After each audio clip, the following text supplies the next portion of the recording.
بسم اللہ الرحمن الرحیم۔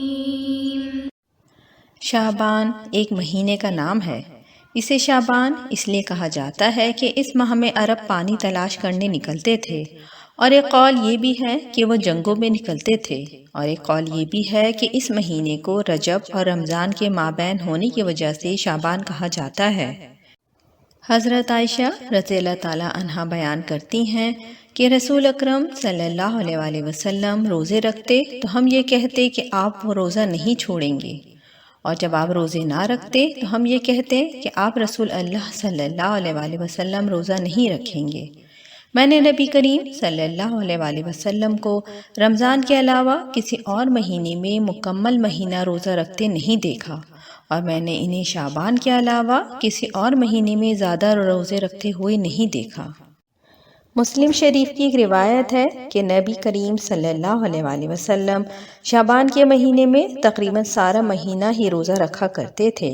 ایک اور روایت میں ہے، جب سے نبی کریم صلی اللہ علیہ وآلہ وسلم مدینہ تشریف لائے، اس وقت سے میں نے انہیں رمضان کے علاوہ کسی اور مہینے کے مکمل روزے رکھتے ہوئے نہیں دیکھا۔ حضرت اسامہ بن زید رضی اللہ تعالیٰ عنہ سے روایت ہے کہ رسول اکرم صلی اللہ علیہ وآلہ وسلم نے فرمایا، شعبان کا مہینہ رجب اور رمضان کے درمیان کا مہینہ ہے، لوگ اس کی فضیلت سے غافل ہیں، حالانکہ اس مہینے میں بندوں کے اعمال پروردگار عالم کی جانب اٹھائے جاتے ہیں، لہٰذا میں اس بات کو پسند کرتا ہوں کہ میرا عمل بارگاہ الہی میں اس حال میں پیش ہو کہ میں روزے دار ہوں۔ حضرت ابو داؤد کی روایت میں ہے کہ حضرت عائشہ رضی اللہ تعالیٰ عنہا بیان کرتی ہیں کہ رسول اکرم صلی اللہ علیہ وآلہ وسلم شعبان میں سب سے زیادہ روزے رکھنا پسند فرماتے تھے، اور پھر اسے رمضان کے ساتھ ملا لیتے تھے۔ ماہ شعبان کی 15ویں شب کی بہت فضیلت ہے۔ حضور اکرم صلی اللہ علیہ وآلہ وسلم نے فرمایا، اے عائشہ، تم جانتی ہو اس رات میں کیا ہوتا ہے؟ عرض کیا، یا رسول اللہ، آپ ہی بتائیے، اس میں کیا ہوتا ہے؟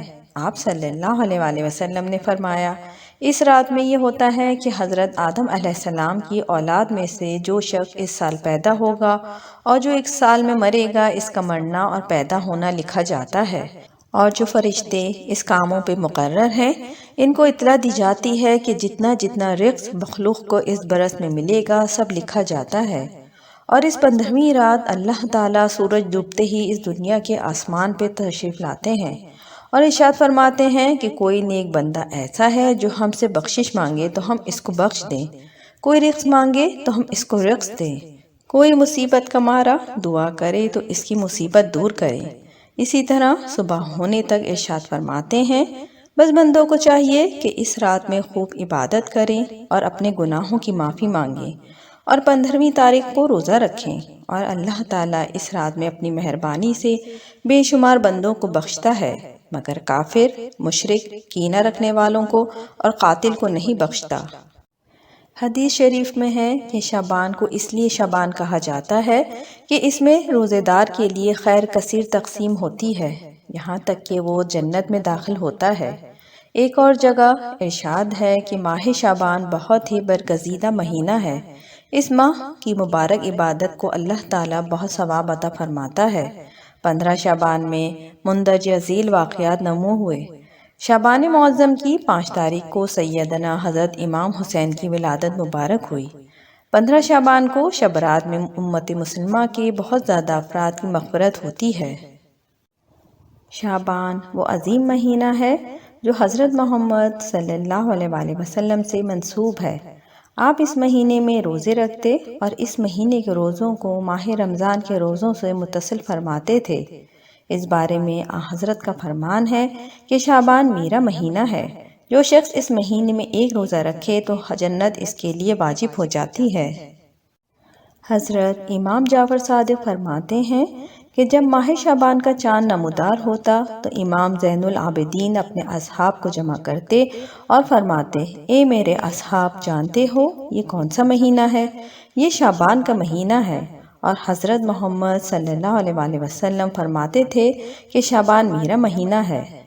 بس اپنی نبی کی محبت اور خدا کی قربت کے لیے اس مہینے میں روزے رکھو۔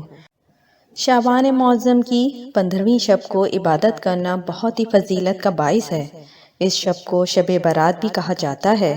اس شب کی فضیلت کے لیے نبی کریم صلی اللہ علیہ وآلہ وسلم فرماتے ہیں کہ شعبان کی 15ویں شب کو اللہ تعالیٰ آسمان دنیا پہ جلوہ افروز ہوتا ہے اور اس شب کو اپنے بندوں کے لیے بے شمار رحمت کے دروازے کھول دیتا ہے اور فرماتا ہے کہ کون ہے جو اس رات مجھ سے بخشش طلب کرے اور میں اس کے گناہوں کو بخش دوں۔ ہے کوئی رزق مانگنے والا کہ میں اسے رزق دوں، اور ہے کوئی مصائب و آفات میں مبتلا کہ میں اس کی مشکلات آسان کروں تاکہ اس کے مصائب ختم ہو جائیں، حتیٰ کہ یوں ہی یہ اعلان جاری رہتا ہے کہ فجر طلوع ہو جاتی ہے۔ حضور اکرم صلی اللہ علیہ وآلہ وسلم نے فرمایا، مجھے جبرائیل علیہ السلام نے خبر دی کہ ماہ شعبان میں اللہ تعالیٰ رحمت کے 300 دروازے کھول دیتا ہے۔ حضرت علی رضی اللہ تعالیٰ عنہ سے روایت ہے کہ نبی پاک صلی اللہ علیہ وآلہ وسلم نے ارشاد فرمایا کہ جب شعبان کی 15ویں شب آئے تو تم رات کو قیام کرو، یعنی نفل پڑھو، اور دن کو روزے رکھو۔